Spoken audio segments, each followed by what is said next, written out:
मध्य प्रदेश में अस्पतालों में भर्ती कोरोना मरीजों को आयुर्वेदिक दवाएं देने पर स्वास्थ्य विभाग ने रोक लगा दी है। राज्य तकनीकी सलाहकार समिति के निर्देश पर कोरोना महामारी से पीड़ित मरीजों को आयुर्वेदिक काढ़ा, प्रतिरोधक क्षमता बढ़ाने वाली दवाएं देने पर रोक लगा दी है।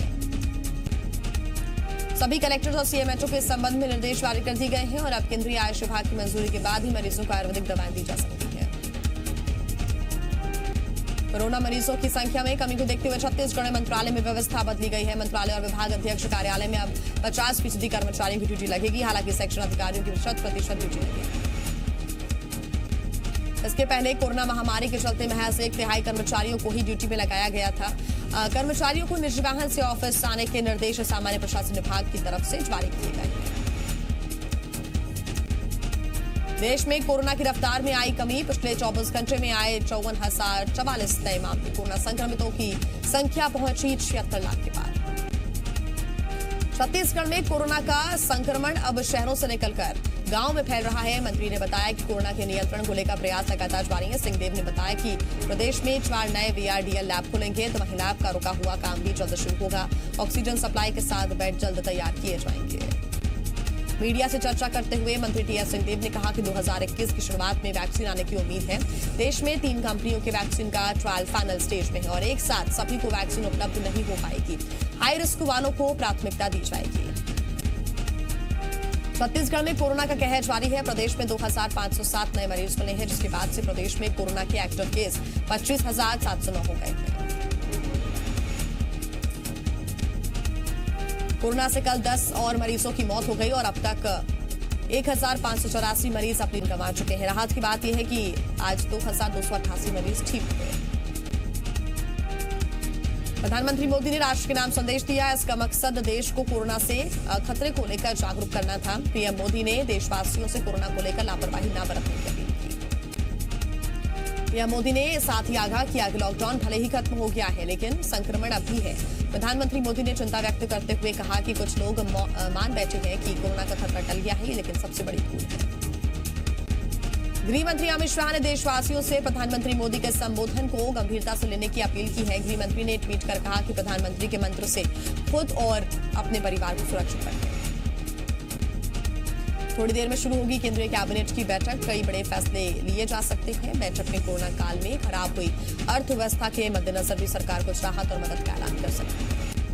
मध्य प्रदेश वासियों को कोरोना से थोड़ी राहत मिली। मध्य प्रदेश में 1000 से भी कम 975 नए मरीज मिले हैं, जिसके बाद से कोरोना के एक्टिव केस 12,507 और कुल केस 1,62,178 हो गए हैं। इंदौर से सबसे ज्यादा 226 मरीज मिले हैं।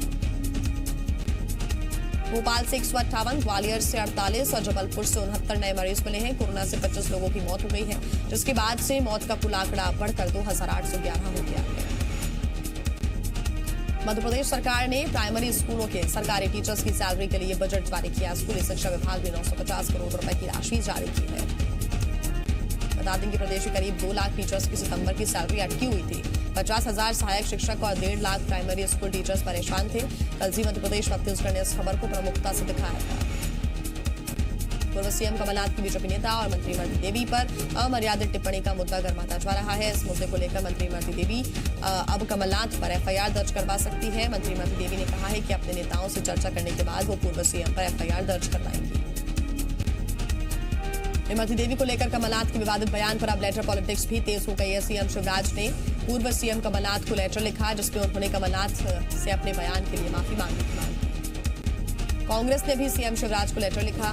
कांग्रेस ने अपने पत्र में आइटम शब्द को गाली के रूप में प्रचारित करने का आरोप लगाया है।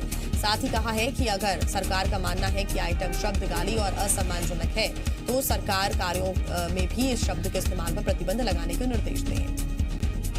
इमरती देवी पर विवादित टिप्पणी के मामले में बीजेपी और कमलनाथ कांग्रेस पर हमलावर हैं। आपको बता दें कि बीजेपी कमलनाथ के बयानों को दलितों का अपमान बता रही है। राजनीति के जानकारों का कहना है कि इस मामले को तूल देकर बीजेपी दलित वोटर्स को साधने की कोशिश कर रही है। पूर्व मंत्री उमाशंकर गुप्ता ने कहा कि बीजेपी जातिगत राजनीति नहीं करती है। अब वहीं कांग्रेस का कहना है कि बीजेपी इमरती देवी मामले को कितना भी तूल दे वोट बीजेपी को नहीं बनेंगे। कांग्रेस की बिकाऊ विधायक के आरोपों पर भी मंत्री इमरती देवी ने जवाब दिया। डबरा में एक सभा को संबोधित करते हुए इमरती देवी ने कहा कि उनके 15 साल के सियासी सफर में कोई भी शख्स ये कह दे कि उन्होंने एक पैसे का भी भ्रष्टाचार किया है तो वो राजनीति से संन्यास ले लेंगे। मंत्री बिसाहू लाल सिंह के खिलाफ कांग्रेस कार्यकर्ताओं ने अनूपपुर कोतवाली में शिकायत दर्ज करवाई। बिसाहू लाल सिंह ने कांग्रेस प्रत्याशी विश्वनाथ सिंह की पत्नी के खिलाफ आपत्तिजनक बयान दिया था, जिससे कांग्रेस कार्यकर्ताओं में नाराजगी है। कांग्रेस प्रत्याशी की पत्नी राजवती सिंह ने कहा कि बिसाहू लाल सिंह के बयान पर उन्हें घोर आपत्ति है, मामले में पुलिस तुरंत कार्रवाई करे। वहीं कोतवा विधायक सुनील सिंह ने भी बयान की घोर निंदा की है।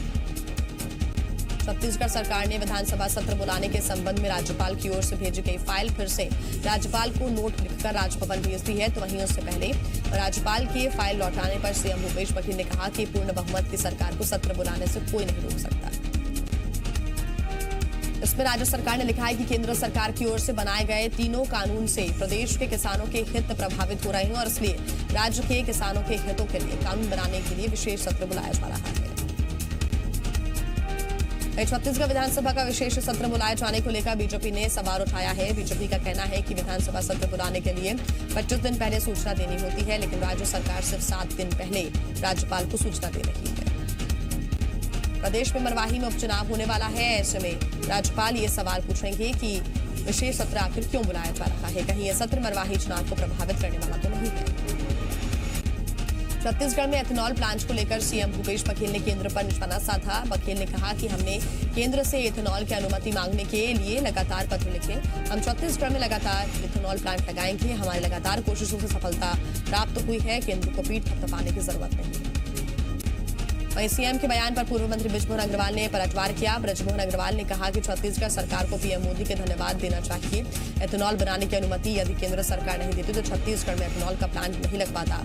बृजमोहन अग्रवाल ने कहा कि छत्तीसगढ़ सरकार को अब प्रति एकड़ किसानों से 20 क्विंटल धान खरीदना चाहिए।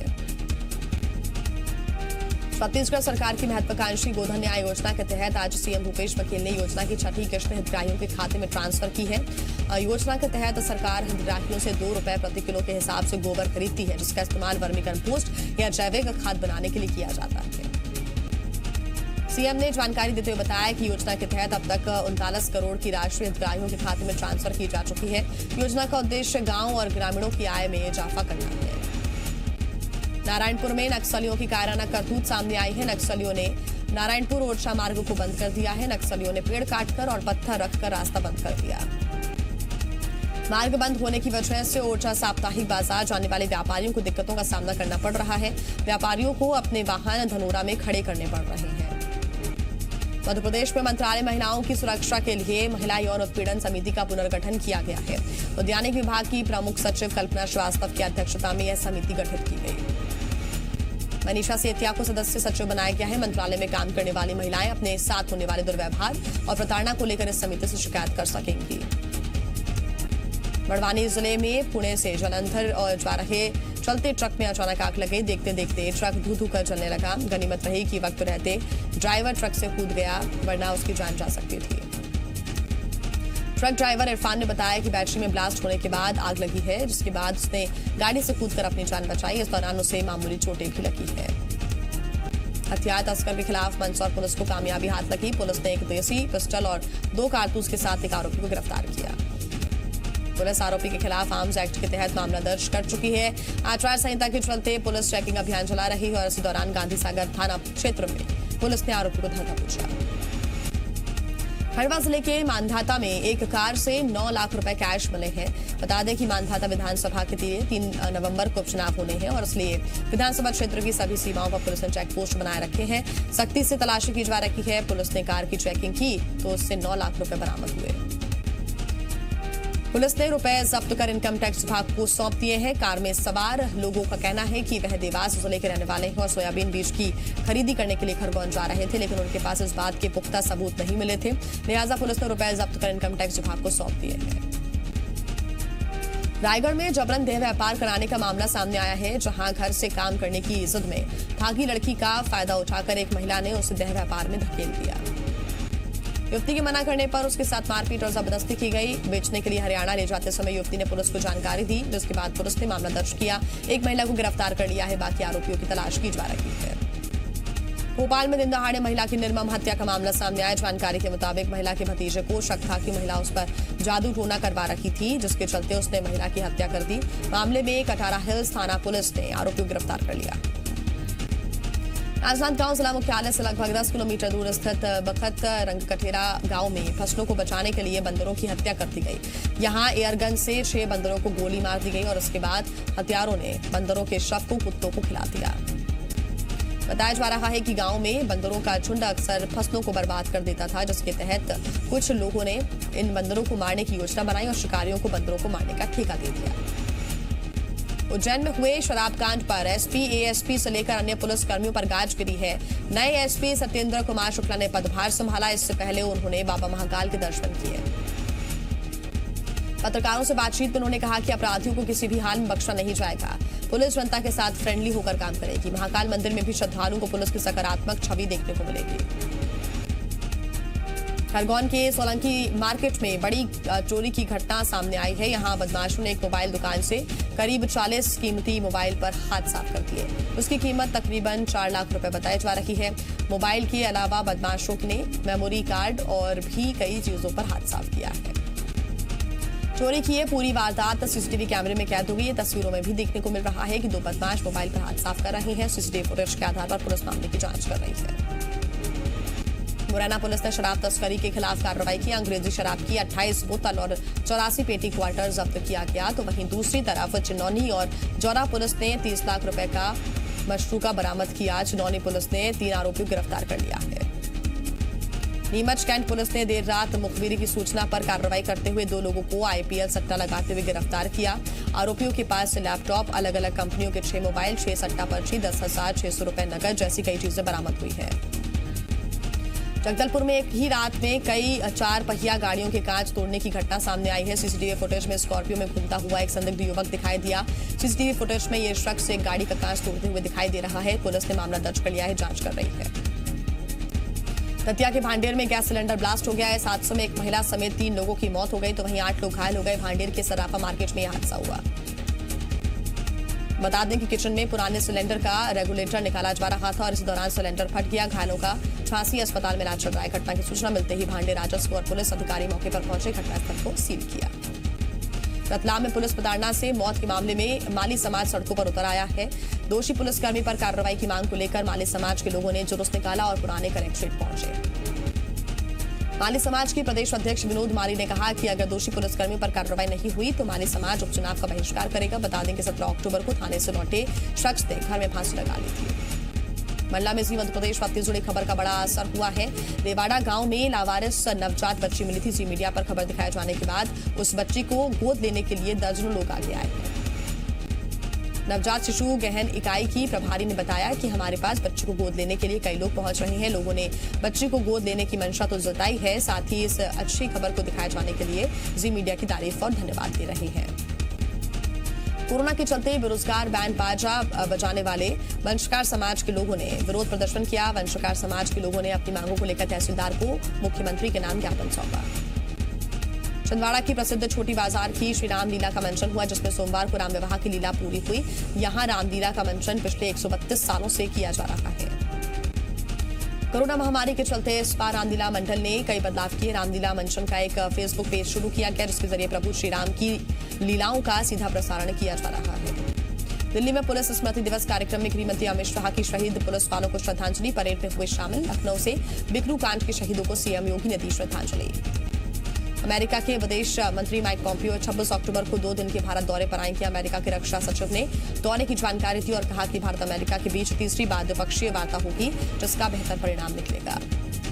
केंद्र सरकार ने चुनावों में उम्मीदवारों की ओर से अधिकतम खर्च की सीमा को बढ़ा दिया है। बड़े राज्यों में लोकसभा उम्मीदवार अब 77 लाख और छोटे राज्यों में उम्मीदवार 59,40,000 रुपए खर्च कर सकेंगे। विधानसभा के लिए सीमा बढ़ाकर 30 लाख रुपए की गई है। लॉकडाउन के बाद पहली बार अपने संसदीय क्षेत्र अमेठी पहुंचे स्मृति ईरानी ने राहुल गांधी पर जमीन हड़पने का आरोप लगाया।